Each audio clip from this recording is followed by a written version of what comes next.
We're going to get started. Thank you. Terrific turnout for the celebration of the lives of two of our recently deceased members of the Jamestown Bar Association. As chairman of the Jamestown Bar Association Memorial Committee, I would like to convene a special session to commemorate the lives of two of our members. We are taping this, and as a result, we're going to treat this as two separate events. We'll start Walt Donovan's first, and then we'll conclude, and then we'll go on to Rob Liebers. And the order of the day is that I will indicate the celebration, I will read the obituary, I will ask for reflections, and then we'll adjourn one after the other. Okay, the first one. I'd like to open the special meeting of the Jamestown Bar Association Memorial Committee to honor and celebrate the life of Walter M. Donovan. Walter M. Donovan, 78, of Lehigh Acres, Florida, formerly of Jamestown, passed away Tuesday, September 4th, 2019, at Gulf Coast Medical Center in Fort Myers, Florida. He was born July 2nd, 1941, in Staten Island, New York, the son of the late Walter and Alice Donovan. While living in Jamestown, Walter was an attorney for the Trust Department of Chase Bank, partner in the firm of Spoto, Donovan, and Slater, and later had his own practice.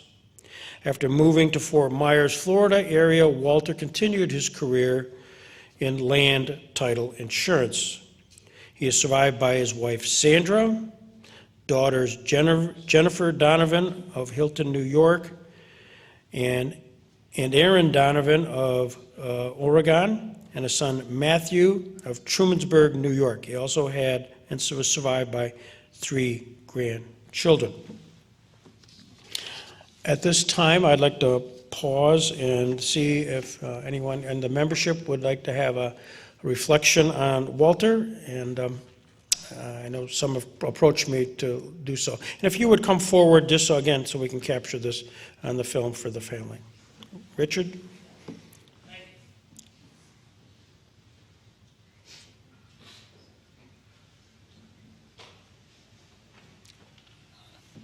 I think most of you know me, although it's been a while. And I guess I knew Walter as well as anybody while he was here, about 15 years in the city of Jamestown. Those years perhaps were challenging for Walter. They may have been challenging for those who were associated with him. I heard something on the television a couple of weeks ago. It was said in connection with the country and western singer George Jones. They said he knew the rain, and I think Walter knew the rain. He came from Staten Island, and I think his family was in the printing business because Walter was a member of the Printers Union. While he was attending school, he used to work summers as a union printer, which was more lucrative summer employment than most of us were able to find.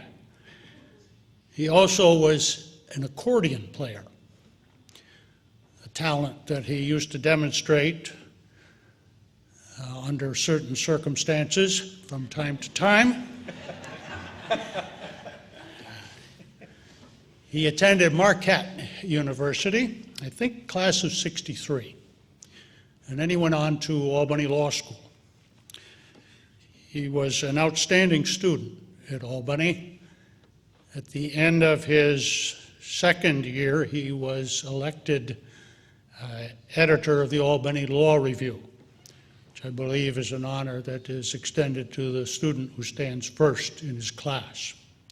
And he graduated at the top of his class and was, I think, considered probably the most promising student of that year. He began practicing down in Binghamton, New York, and then he came here, and it was my recollection that it was the Bankers Trust, but they said Chase. Maybe those were the same banks. They changed names. But he was a trust officer here for a while, but he wanted to go into private practice. And I seem to recall that for a while he was associated with the late Park Catchpole. In 1977, he joined with Doug Spoto and Ross Spoto and with me. We formed a four-man law firm, and Walter remained with us for 4 years. He then went into single practice for a while and moved to Florida, where he became, I think, the manager of the title company that he worked for. Continued to do that until his illness prevented him from working. Walter had all of the attributes that you would associate with a fine legal career. He was prepared educationally and intellectually. He was one of the very best research and writing lawyers I've ever known. He had a talent for writing. He understood the law. And I think he'd honed that at law school, writing articles for the Law Review. He was also very effective in the courtroom. Juries liked him. Judges liked him. As far as I know, other lawyers liked him. Most of us rub somebody the wrong way every now and then. I don't remember anybody in the law business that didn't like Walter. And he remained my friend. I would see him from time to time when he would come back north, usually in the summertime, to share some time with his children here. And I miss him. Thank you. Thank you, Richard.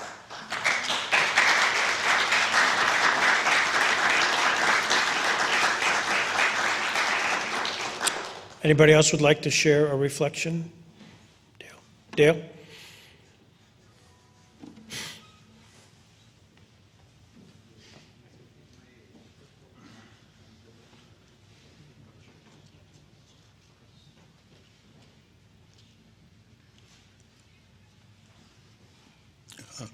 My name is Dale Robbins.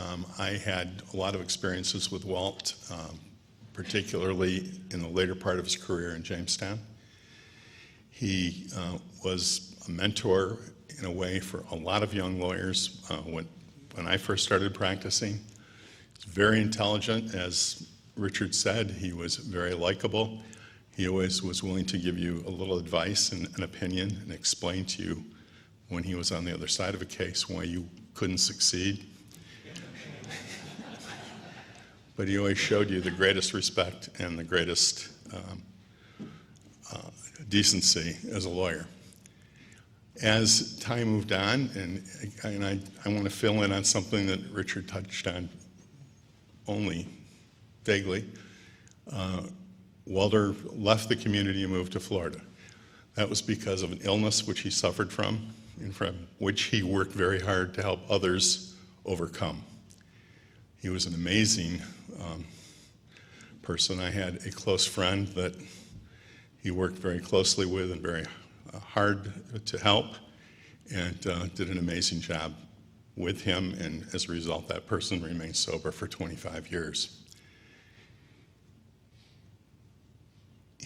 The real amazing part of Walt's story, though, isn't his time before he got sick, it's his time afterwards. It is one of the greatest stories of redemption for somebody that anybody could discuss as it relates to an attorney. Walt left the area, moved to Florida under a cloud of difficulty, and he became very religious, very faithful, and in the process of all of that, he found his way. He became employed in Florida as a trust officer, an assistant trust officer. He worked his way up to a trust officer in a couple of banks. From there, he went on to work at a title company. He spent most of 10 years, I think, dealing with title in the Everglades, which apparently was really bizarre. He'd call and I'd talk with him once in a while about it. Made the title problems that we have here look just kind of simple, you know.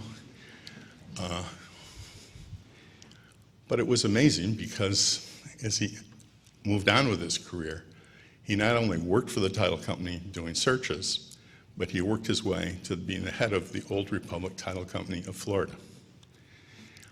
And considering what he had been through and the difficulties he had experienced earlier in his career in Jamestown, New York, he made a lot of himself.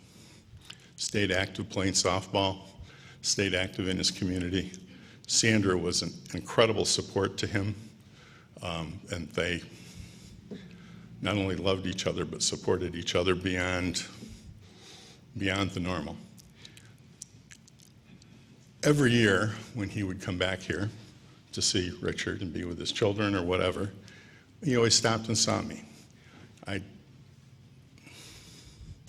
treasured that visit every year. Usually it was in July.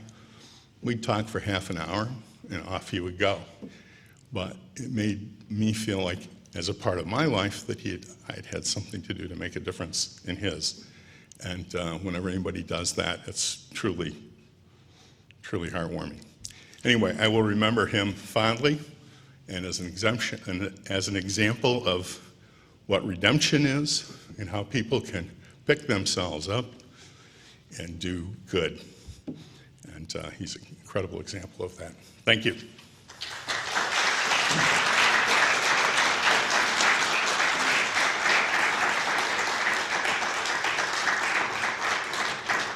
Thank you, Dale. Thank you, Richard. Anybody else would like to share a moment or reflection on Walter? Marty?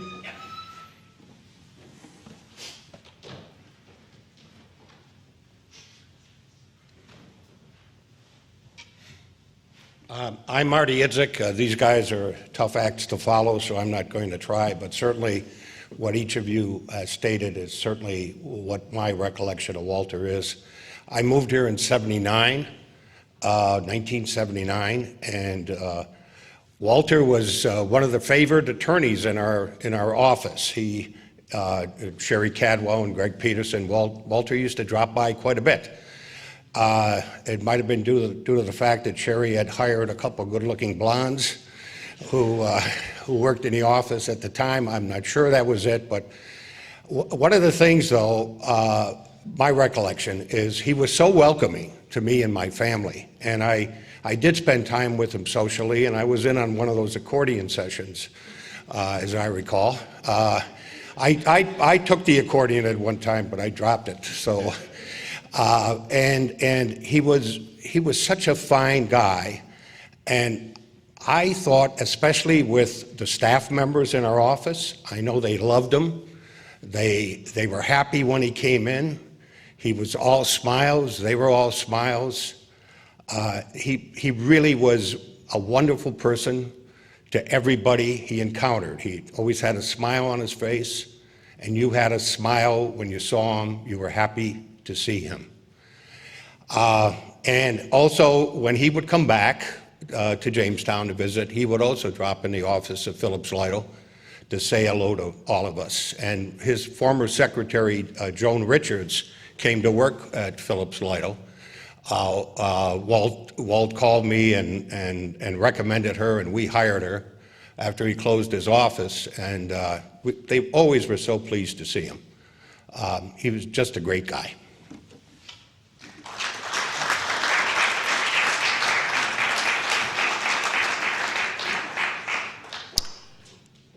Anyone else who would like to share a remembrance of Walter? John?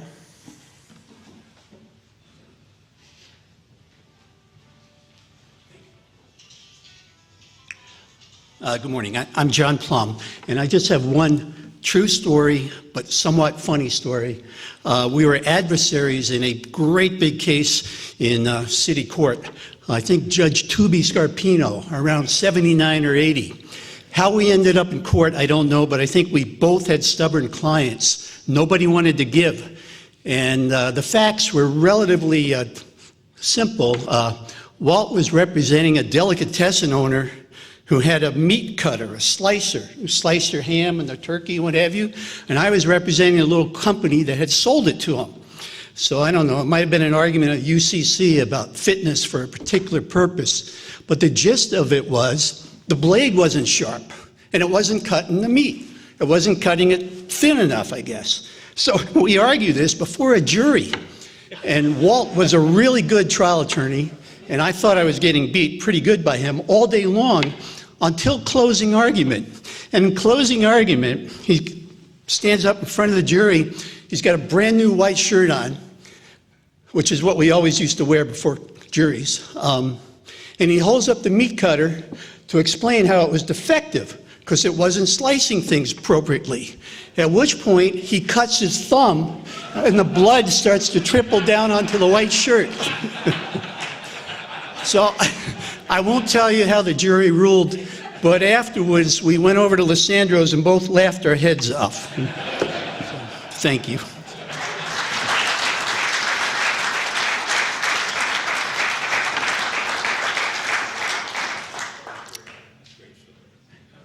Unless there is a better story, with that, we'll stand adjourned on the Memorial Committee on the celebration of the life of Walter M. Donovan. And we will send copies of the transcript that Jerry will prepare for us to the family members. With that, I would like to open the special meeting of the Jamestown Bar Association Memorial Committee celebrating the life of Robert Andrew Liebers. Robert Andrew Liebers, 61, an attorney practicing in Jamestown, New York, passed away on Monday, September 16th, surrounded by his loving children and family after a well-fought battle against cancer. Rob was born in Rontoul, Illinois, the son of Mary and Robert Liebers. When Rob was 4 years old, the family moved to Schenectady, where Rob enjoyed what he always described as an idyllic childhood.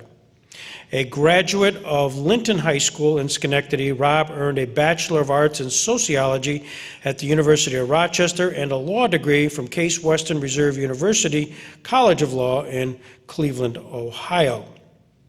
A talented, well-respected, and compassionate lawyer, Rob worked with several firms in Schenectady and devoted most of his legal career to Burgett and Robbins, where he served as lead litigation and trial counsel in civil, criminal, and administrative matters. He also served the Chautauqua County Public Defender's Office, where he never turned down a case. In recent years, Rob also took on an additional role of administrative law judge for the New York State Gaming Commission. In each of his positions, he was recognized and valued as a mentor to younger lawyers.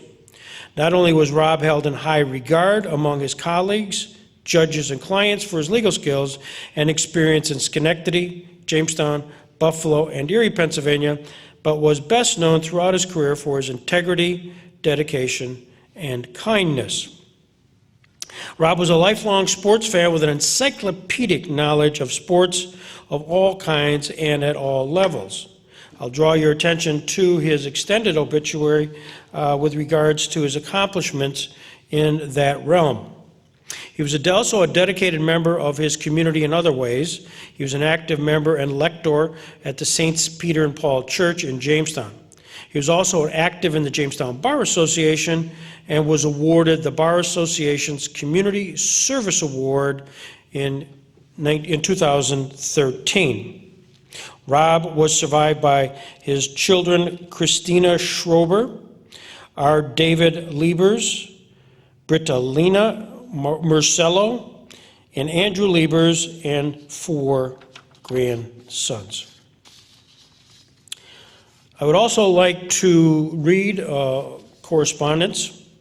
Dear Greg, I'm very sorry that I am unable to attend the special meeting of the Jamestown Bar Association to honor and celebrate the lives of Rob Liebers and Walter Donovan. I did not have the privilege to know Mr. Donovan or encounter him in practice. I did have the good fortune to know Rob Liebers in my practice and in a variety of professional and social settings. I followed in Rob's path to the University of Rochester for undergraduate school and Case Western Law School. We always had that common history, and he was a credit to both schools. One of the many wonderful things about practicing law in a small town is the ability to work repeatedly with and against a limited pool of attorneys on a regular basis. You quickly learn the personalities, eccentricities, and humor of these colleagues. For me, Rob was a wonderful attorney to work with and against. He was professional, smart, kind, and humorous. He did not look for unnecessary conflict or meaningless one-upsmanship. He served his clients and dealt with his colleagues as a gentleman and with tremendous courtesy. He took both his wins and his losses with grace and dignity. I will miss him.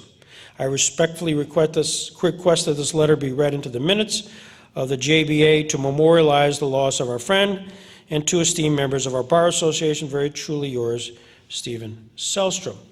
This time, I'd also like to call up Tim Hoover. Tim, a partner with Hodgson Russ, who wrote a letter but also showed up. So I thought, Tim, if you could share the letter and perhaps a reflection. Tim? Thanks, Greg. Thanks for having me. I'm not a member of the Bar Association, but I'll try to remedy that. My name is Tim Hoover from Buffalo.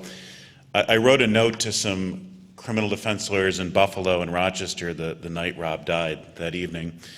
And I was surprised how well it turned out. I was into my second or third Southern tier, so it was a sad evening, but I'll read it maybe with some commentary and then a few other reflections.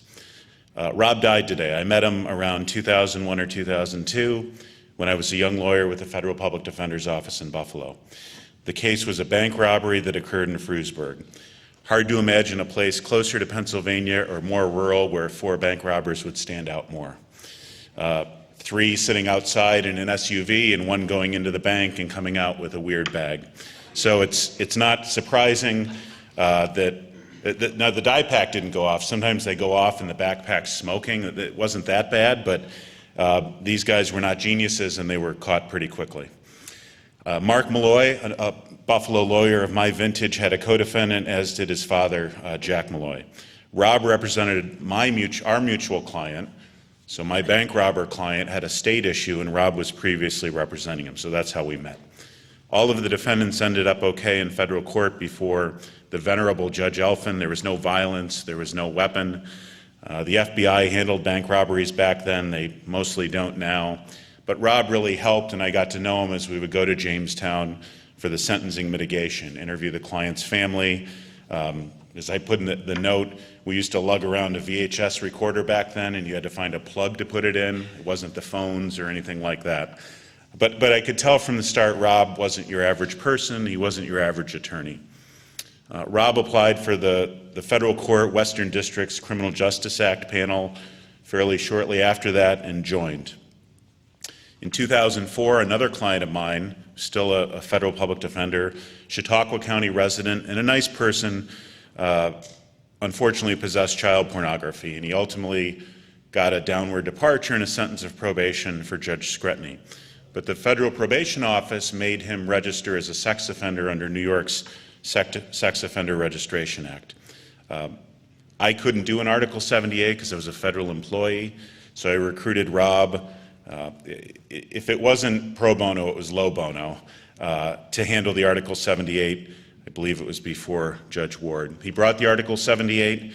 I remember the hearing on it was the week of my wedding at the institution, and I went over and I was there at county court, and Judge Ward ruled that he had to register, no surprise. Rob was at our wedding that weekend, and then Rob took an appeal to the appellate division, lost at the 4th Department, and asked for leave for the Court of Appeals, New York's highest court, as you all know. That was granted, and I happened to be in the audience there in 2007. I was in Albany to do a little part at a CLE.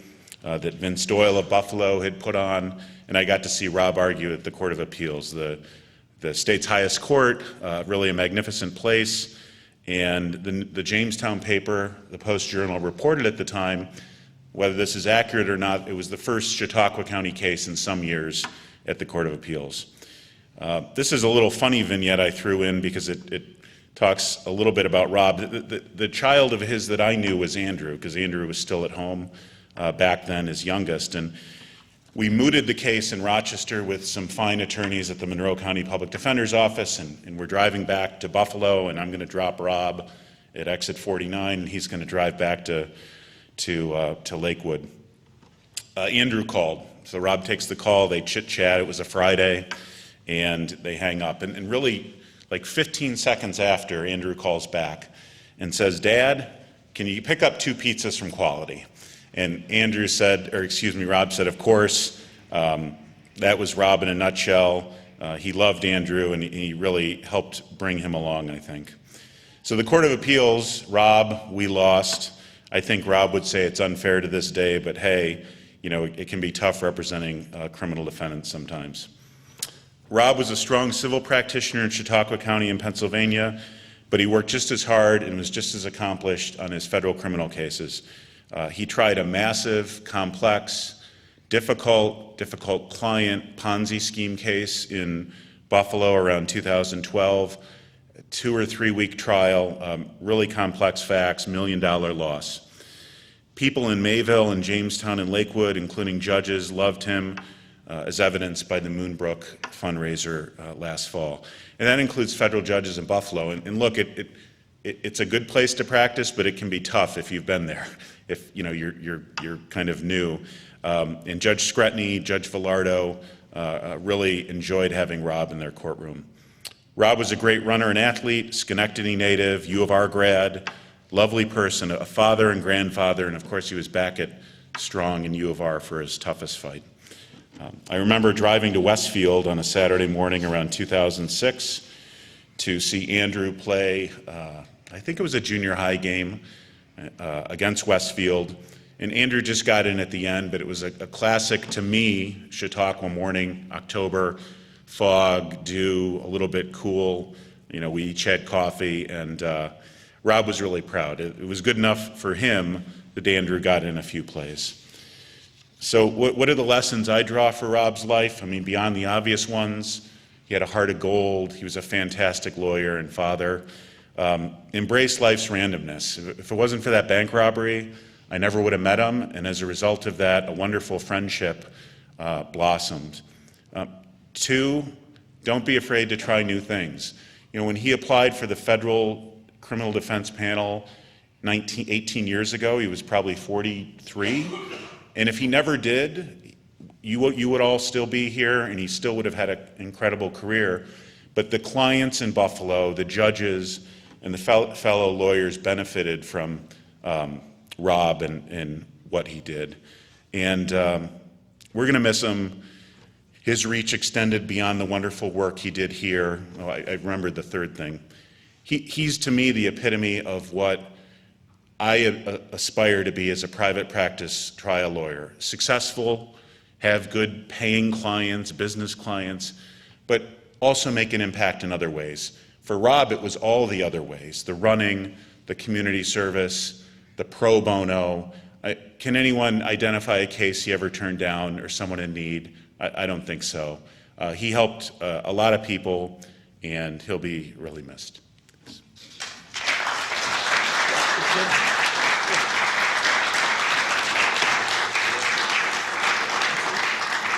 Thanks, Tim, for coming down, and thanks for mentioning that you'd like to remedy the fact of not being a member of the Jamestown Bar Association. All those in favor say aye. Aye. There we go. Thank you. Welcome to the club. Invoice to follow. Let me pause and just take the benefit of the chair here. We'd sent, as everybody did, letters and encouragements to Rob during that last struggle, and Cindy and I did that. And one day, just a few weeks ago, I get a phone call, and on my cell phone, and it's Rob. And it's Rob saying, "Thank you very much for the letter. By the way, I just saw your daughter on Lester Holt, MSNBC, Rebel Nell, unbelievable, you should be so proud, and all of this stuff, and went on in great detail about that, and just community service stuff, which we then followed up sending him some of Amy's product. And then, but during the course of the conversation, he said, I said, Rob, you're sounding great. He goes, I'm feeling great. And there's a moment, it's just a moment, it goes up and down, explain in great detail what he's been going through. But his just sense of being, his sense of where he was, and his sense, frankly, of looking forward. His goal, I said, his goal was to possibly be well enough so he could get somebody to drive him here to John Zarowski's daughter's wedding, which was soon, or had happened. That was his goal. He really did that. So it was a great deal shock for all of us that when we got the word that he passed away. I also, while I've got the mic, reflect on this place here, the Robert Jackson Center. And Rob is really one of the unsung heroes here, being a graduate of Case Western Law School and interested in all things Jackson. And specifically, one of the professors there was a guy named Henry King. Henry King was a prosecutor at the Nuremberg trial. And on more than one occasion, because Henry did not drive, Rob, when Henry King was going to be here, just volunteered or made direct connections and went out from here and went to Cleveland, picked him up, brought him back, and then took him back at the end of the conference, and would attend several events and was always quick to be willing to have volunteer to go, because he wanted to meet these people. He wanted to be part of it, encourage the Jackson Center, but also have a chance of that intellectual curiosity of being a touch with the past, a touch with that particular parts of history. And I could go on in detail, and I won't, but I'd like to just pause because we will have some other tributes before the day is over. But I'd like to call up maybe Lyle to introduce a video, followed by Mary, who's got something to read, and then we'll open it up to general conversation.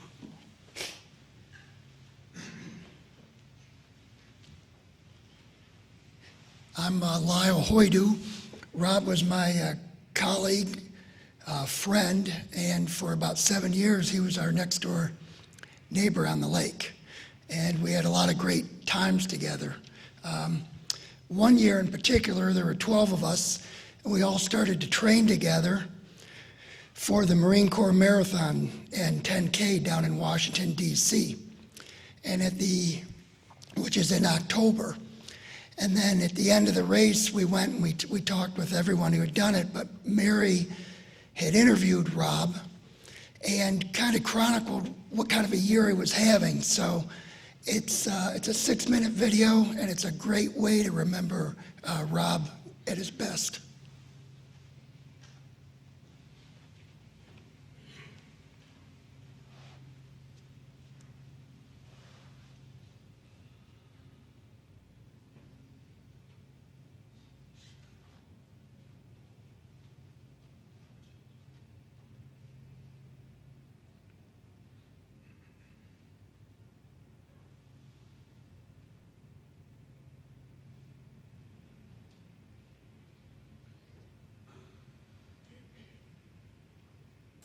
Alrighty, it's now December, the end of a long and successful running year for Rob Liebers. Why don't you tell us a little bit about your running years, Rob? Okay, yeah, I've had a good year. As I get older, I've been getting training again, lost some weight, now I'm getting fast again, so I've had a good year. The highlights would be, well, actually, the 10K at Lakewood on July 4th. I won my age group and broke 39 minutes for the first time in years, so I was tickled about that. That's excellent.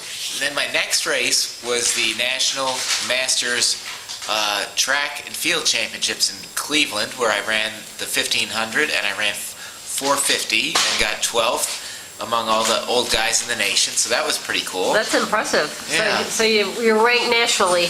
Yeah, I'm ranked nationally in the 1500 and the mile, and I'm looking forward to doing some more of those this winter. Then, after that was the end of July. In August, I ran a 5K at Cape Cod where I got it. I think I was second or third in my age group with and it was a real fast race. And then my next race after that would have been, let's see,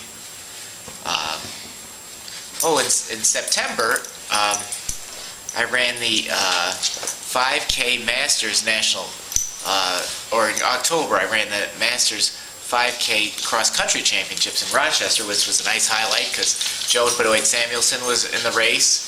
And who's Joan Benoit Samuelson? She was the 1984 Olympic gold medalist in the marathon, the first time Wow. the marathon was conducted in the Olympics for women. So you were running right by here. Yeah, my time was a little slower than hers, but it was a very tough course, and to be anywhere near her is good because she still runs 36 minutes for 10K and Holy cow. way sub 250 for the marathon at age 54. So that was fun, and John Tuttle ran in that too, and he was the 1984 Olympian from Alfred, New York. And, Oh my gosh. And he keeps running real well as well. So that was in October. Then, the end of October, I went with the old but not dead crew. Oh, yes. Down to the Marine Corps Marathon in D.C., and I ran the 10K. And how did you do with that? Well, I had a real good run. I had been emailing back and forth with them because I had entered at 39 minutes, and they thought, no way. So they asked if I really did that. So I sent them my recent results, and I started right up in the front. And in spite of the icy bridge, I still ran about 40 minutes, and I got second in my age group. Wow, that's impressive. Yeah, and they actually... Is that the same 10K that Jerry Lennicky ran? Yes, the same one Jerry Lennicky ran, and all the participants got these nice medals. I don't know if you can see it with the camera, but it's very nice, heavyweight, very shiny on the back. Says finisher, October 30th, 2011, with the Marine Corps symbol there. So very nice And medal. your medal did not fall apart or anything? My medal's solid as a rock. I've got it hanging. Actually, I've been using it as a wind chime. Oh. I've got it hanging on my curtain rod. I open Okay. the windows, and all my medals, they kind of click together. And this one's doing very nicely up there. But that wasn't the only thing. I got a nice email a couple weeks ago saying, is this your correct address? And said, we got something to send to you. So I said, I wrote back and told them it was the right address. And so I got in the mail just today, I got this nice letter from the director of the Marine Corps Marathon. Oh my gosh, look at that. You want me to read it? Yeah. All right, dear Robert, congratulations on your outstanding performance at the Marine Corps 10K on Sunday, October 30th, and for receiving the second place 10K age group male 50 to 54 for your successful finish. I commend you for your commitment to train and to run the Marine Corps 10K that finishes with the People's Marathon. You completed the 6.2-mile event with 6,926 finishers, which resulted in the second largest Marine Corps 10K to date. Your dedication serves as an example to all runners, while your determination is reflective of the U.S. Marine Corps spirit. I have enclosed the award, which I hope you proudly display for your well-deserved accomplishment. On behalf of the Marines and sailors who supported you on race day, bravo Zulu on an outstanding finish at the Marine Corps Marathon 10K, and signed by Rick Nellis, the director. Wow, that's Very really nice. impressive. Yeah, that was very nice. I don't know if everybody got one of these, but I got one I of them don't personally. think so. I heard some grumblings from other 10Kers in our group that they had a little different experience, but I'll let them talk about their experience. Well, anyway, I think it's really classy of the Marine Corps to send me that. Then I also got in the same package, I got this nice plaque, which is about, Oh, look at gosh. that. yeah, Marine Corps 10K, second place, 50 to 54-year-old male, and it's really solid, and if you take it out of the plastic, it's even shiny. Oh.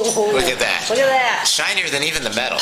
So that Good makes, job. yeah, so I think that's pretty neato. It's kind of shiny.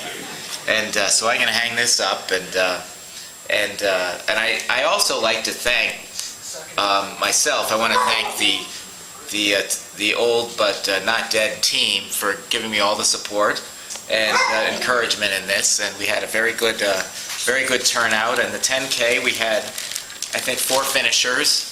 Me, I was first, and then second, I believe, was Claudia Webb. Oh, good. And third, I'm not sure it was third and fourth. It was between the Leneke boys, Jerry and Ryan.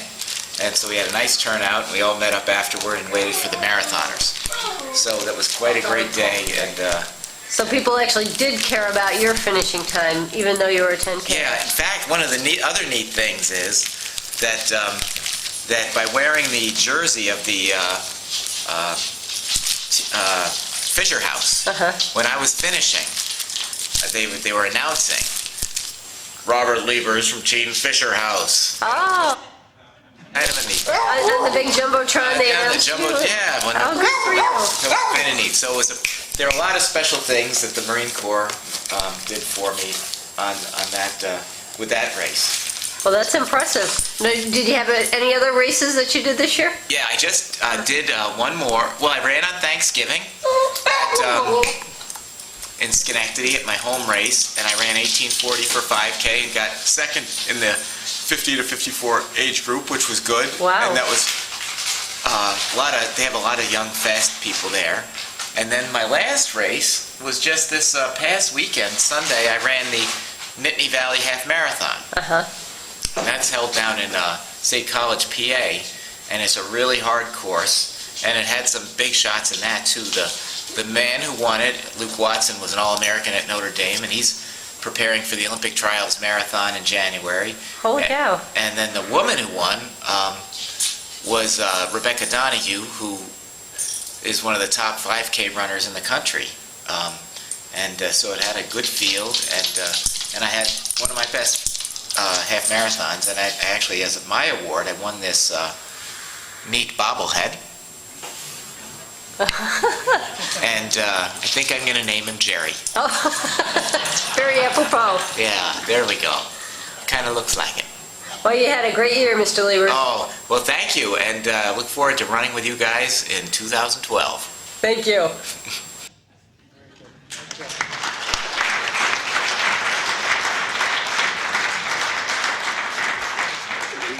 Rob was having fun with Jerry Leneke, who also ran that 10K, but didn't have as happy of an experience because Jerry got cold, he slipped on the ice, and when they gave him his medal, it broke. I just want to share a quick story. I could tell you hundreds of stories about Rob, but I love this one because it just encapsulates what made him so special and diverse. A couple of years ago, I just got my pilot's license. So, of course, your wife is going to be the first person who goes up with you because she doesn't have a choice. And the second person was Rob Liebers. Because Rob had a great sense of adventure. I mean, we did a lot of crazy things together. We jumped through the ice as polar bears. We went and did the pump and run where you meet Arnold Schwarzenegger. You do bench press and then you go run a 5K out in Ohio. We would snowshoe in the middle of winter. I mean, he was just a great guy for adventure. So Rob is all up to go flying with me, and I've got about 30 hours under my belt, but he's fine with it. So we go up to the airport, we push the airplane out of the hangar, and we take off. And Rob, being Rob, he's so intellectual. He starts talking about what makes an airplane fly, and we're talking about laminar flow wings and aerodynamics and the Bernoulli principle. And he's just a brilliant guy. You could talk to him about art and literature and history and science and current events and sports. He's just an amazing mind. And while we're having this conversation, the plane kind of jerks to the right a little bit, and then it jerks to the left. And it's enough that it gets my attention, so now I'm focusing on my instruments, trying to figure out what's wrong. And I just attribute it to a little bit of turbulence. I tell myself it's going to be okay, and then pretty soon the plane actually lurches to the right, and then it jerks back to the left. And I'm nervous because I don't understand what is going on with the plane. So as I'm reaching over for my emergency checklist, I see Rob moving his leg in synchronicity with the jerking going on. And I realize I don't know how he did it. He got his shoelaces wrapped around the rudder pedals. and he's jerking, trying to get his feet out. So I said, Rob, stop. I go, you're moving the plane. He goes, what do you want me to do? I said, just take off your shoes, and we'll get it when we're done. So we finished the flight, and he was barefoot. But it's a great memory of Rob, because he had that other part. As adventurous as he was and as intellectual and brilliant, he also had that other way about him that made him special. And I think you saw it. Look at his tie. I mean, how many times did you see him with his tie tucked away, or his hair would be tough? So he was a great guy. We loved him, and we're gonna miss him. And I know my wife wants to read a letter that his partner had sent.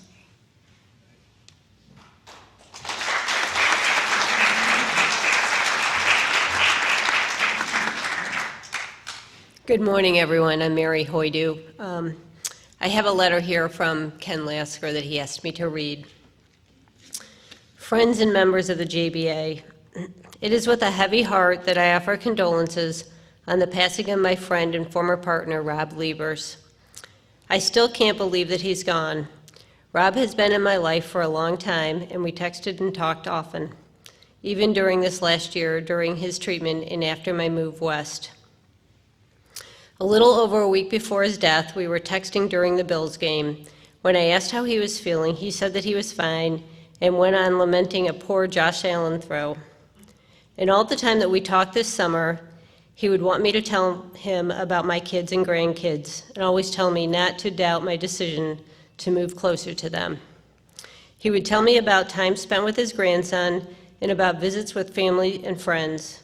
He seemed at peace with this situation and always changed the subject when I got emotional, and told him how much he meant to me.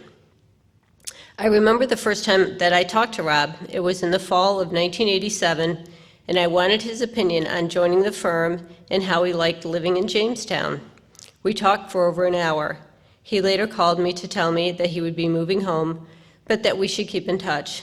He came back to town years later, and we worked together for 20 years. When you work that closely with someone for that long, you get to know them well. Most mornings, Rob would sit in my office and we would chat to start the day.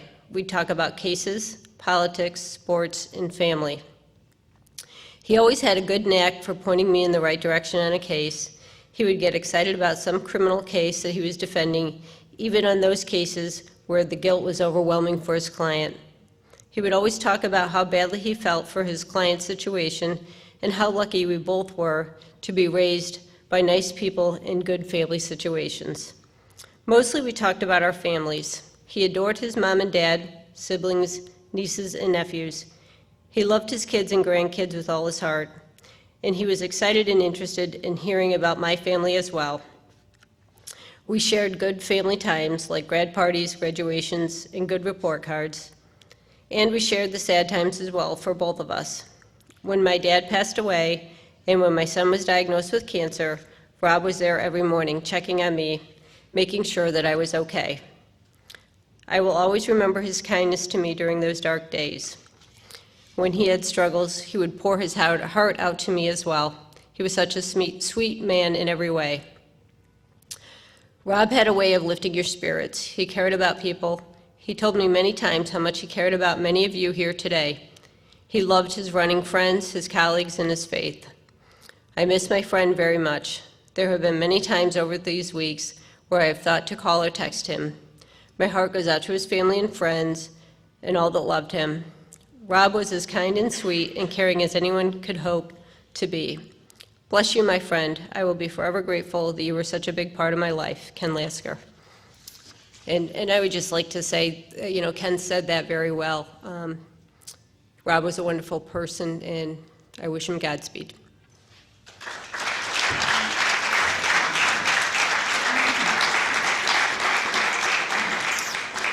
Thank you, Mary. Other reflections on the life of Rob? Judge?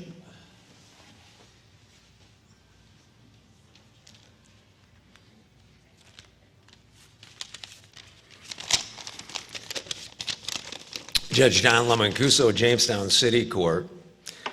It's not often that I put words to paper these days, but I'd be remiss not to say a few words about my friend and our colleague, Rob Liebers.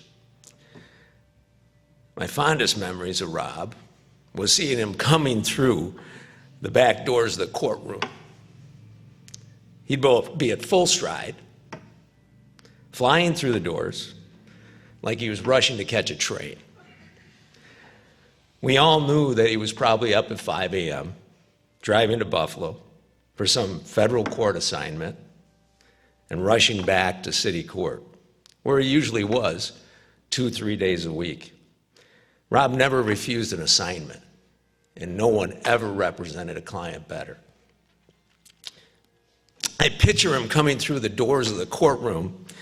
His tie would be askew, as Lyle pointed out. Rob's hair would be tousled, like he'd just been through a wind tunnel. And he'd be carrying his favorite beat-up leather briefcase that had been well used. Rob was so thin, such a runner's body. Rob was the kind of guy that back in high school, my mother would have tried to get him an extra bowl of pasta.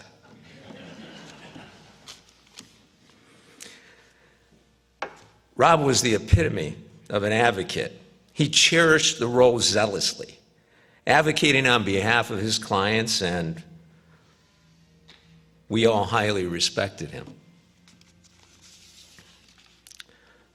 I never over 20 years heard Rob say a derogatory or disparaging word about another person, whether it be a lawyer or a client.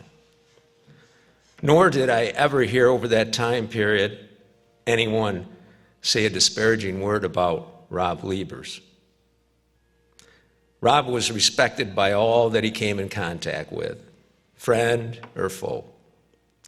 Not many individuals have been blessed with a character that Rob possessed. He was the kind of man that every father would hope and pray that his son would become. Rob was gentle, he was kind, he was compassionate, he was considerate towards everyone.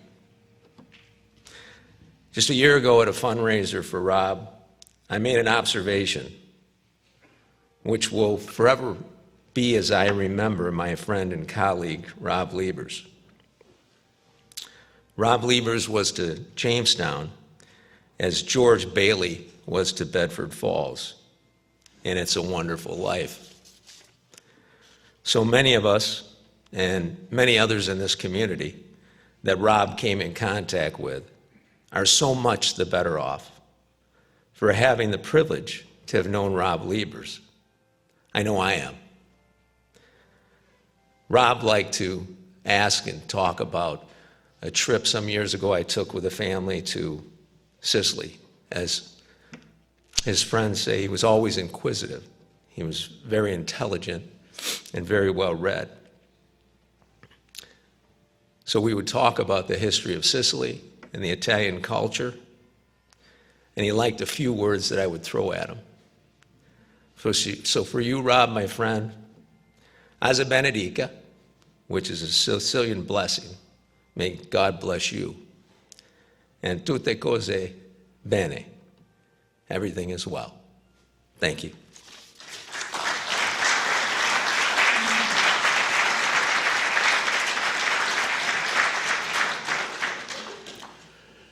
Other reflections? Dale?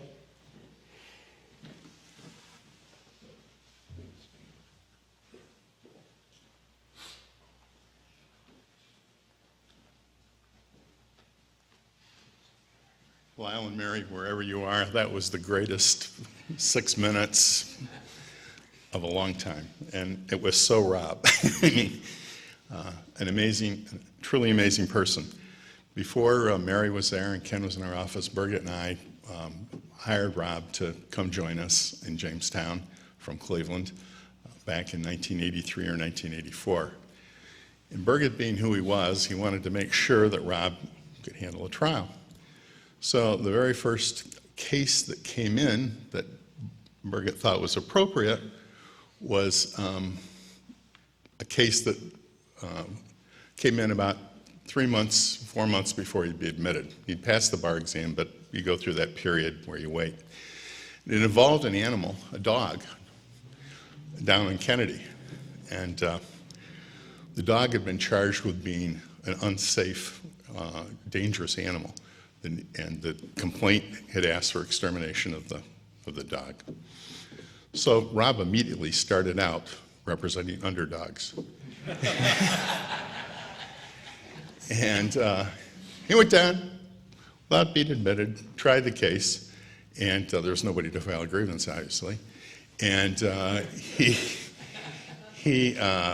was successful, and the dog was spared. It had to be chained up for the rest of its life, according to the court order, but that made it a victory. And Rob was amazing in terms of his willingness to take things on. Everything that's been said is so true, and I can't possibly embellish on it, except with respect to his commitment to his fellow man. I mean, you can't believe the people that came through our office.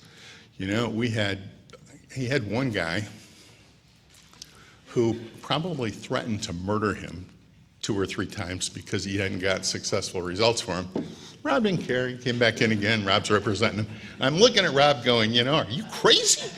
And he goes, well, you know, he needs somebody. And we had, you know, he'd go to town court one day. He'd, you know, drive up to Villanova, handle a speeding ticket, come back with 2 misdemeanors that he was assigned to, not think much of it. And then the next day, he would run off to the Court of Appeals, the United States Court of Appeals in New York City to handle an appeal. I mean, the breadth of his practice was incredible too. He could handle anything. He wanted to handle everything. And he had knowledge that surpassed that of any of us in our office by a long shot. And always was there to help people. You know, he wasn't happy, you know, scheduling appointments 8:30 to 5. You know, you never left the office, well, not never, but 2 or 3 nights a week, he'd have somebody coming in at 5:30, somebody coming in at 6, somebody coming in at 7. On Saturdays, he ran Saturday mornings, but in the afternoons, he had appointments. Just completely dedicated to people. And it was the same with his family. I mean, he was constantly worrying about his children, what they were doing, where they were going, what their education would be like, how they could have the best possible life that he could envision for them. Anyway, it was great practicing with him. He's amazing. And, you know, he's always trying to suck you into things. I mean, I would drive to see him, you know, run a 5K down in Kane, Pennsylvania, you know, on a beautiful fall afternoon. And, yeah, you just knew that was going to happen. But I miss him a great deal, and our community will miss him. And the people who are the underdogs will miss him too, because nobody is going to be able to replace his commitment to the people of our community. Thank you.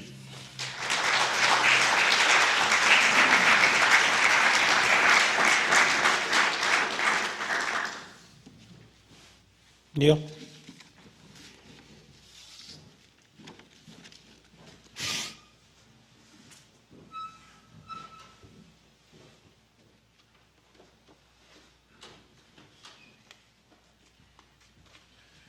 Neil Robinson. I first met Rob when he came back in the early 80s to work with Dale.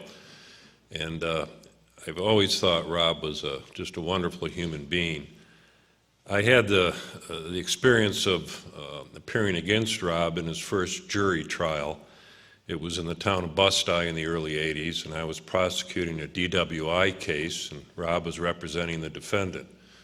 And by that point, I considered myself a veteran prosecutor, and I looked at the makeup that day. I had a strong factual case.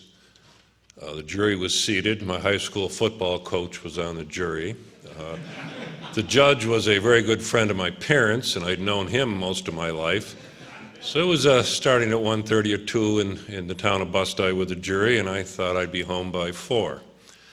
And so we started the trial, and this was Rob's first trial, which only added to my confidence. You can't be any more confident than when you're young. As the trial went on, I realized this guy's killing me. The jury loved him. And he fumbled around a little bit because it was his first trial, and that just further endeared him to the jury. And I just shook my head. He's just killing me. And indeed he did. It was a very strong case, and his client walked out of there with an impaired. Rob was such a nice guy that years later I had a trial against him in small claims court. It was one of those little contractor things where I represented the homeowner. I thought I'd run over there and be back in the office in a half hour. So Rob appears. The next thing I know, we're swearing witnesses in on the stand. We're marking exhibits. And so I started doing whatever I was trying to do, and Rob strenuously objected. And I was shocked because he's such a nice guy, I didn't think he'd dare object. It just was unlike him. For years, if you had the privilege of attending 7:15 a.m. Mass at St. Peter and Paul, you heard Rob read.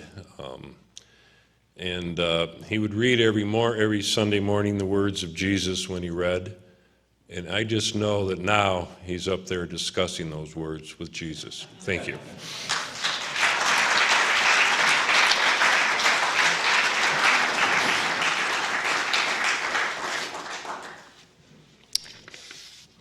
Anyone else? If there is no one else, I would like to conclude by having a moment which we captured on film. It was the it was the Chautauqua County Bar Association gathering of all members of the bar, commemorating and celebrating all those who've been in the practice for 40 years plus. Quite an evening.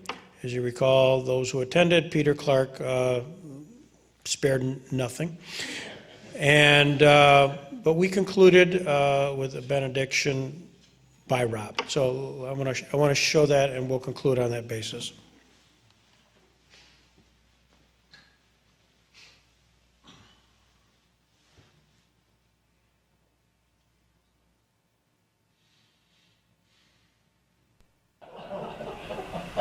Everything must come to an end, but you can still hang around and talk or listen to Mark's here. And I forgot just a couple of things before the benediction. Rob Liebers is going to do the benediction, so he's working on it. We did get a couple of letters that did come in the mail here. It was, Ray, it's about time. Dear Peter, unfortunately, court is in session during the week that you invited me to attend the recognition dinner.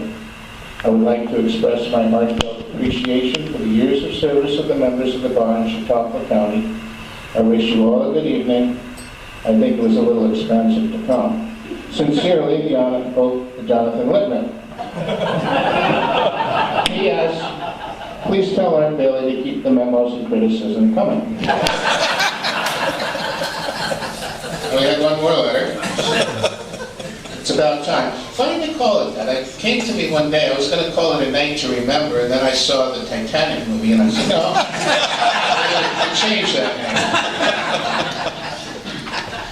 name. Dear Peter, I'm sorry that I'm late to attend your dinner recognizing the numerous attorneys in Chautauqua County. As you know, I was born in Buffalo and have many good memories of the area. I remember going to Midway Park and riding the train. I remember looking left and looking right to try to decide which car I would sit in and finally choosing the middle. It is not because of the price I am not attending, but it might be. Please convey my heartfelt congratulations to those being honored. Sincerely, John J. Roberts, Jr., Chief Justice of the United States. P.S. Please tell Art Bailey to keep the notes coming.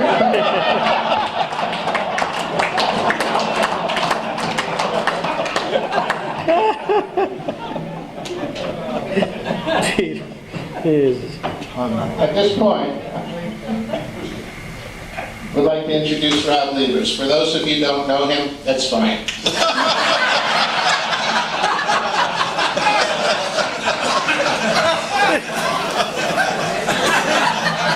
He's been working on this, so please pay attention. And again, thanks all for coming.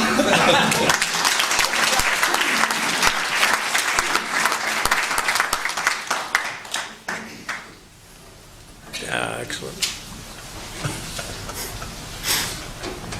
When I got this assignment to do the benediction tonight, I felt some pressure, as I know that Dale was a religion major at Duke and Peter was schooled by the Jesuits at Brooklyn Prep. These two know from benedictions. I immediately thought to read about St. Thomas More, the patron saint of lawyers, to see if that can guide me. Doing some reading on him, I found out that he was canonized in 1935 and that we lawyers have had a patron saint as far back as 1347. His name was St. Ives, and I think that the life of St. Ives is more instructive to us tonight than that of St. Thomas More. St. Ives did not do battle with the king. St. Ives was not beheaded. St. Ives was a humble lawyer and judge who served his community in the Brittany area of France for 35 years. It all happened by 5 years.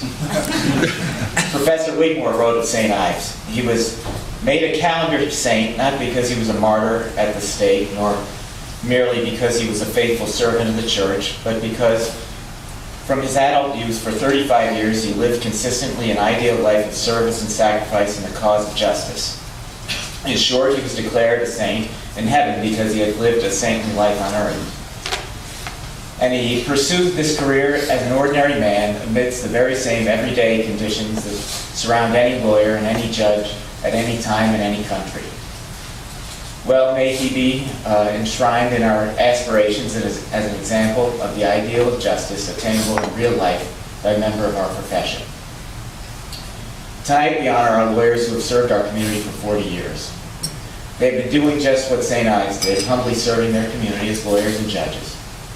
The work that our noble profession does is not always appreciated, but is truly God's work, as we could not have our civilization without it.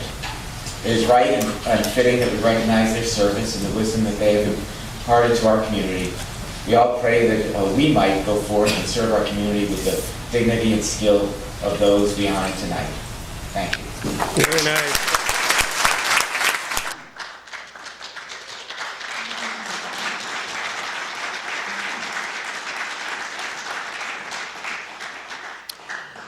With that, we will stand adjourned and we will share the transcript of today's proceedings with Rob's family. Thank you, all of you, for coming. And there is a list for those who came in late and did not sign, because I'd like to make sure that everybody attended, and this is a lot of people, are memorialized in the transcript. Thank you all for coming.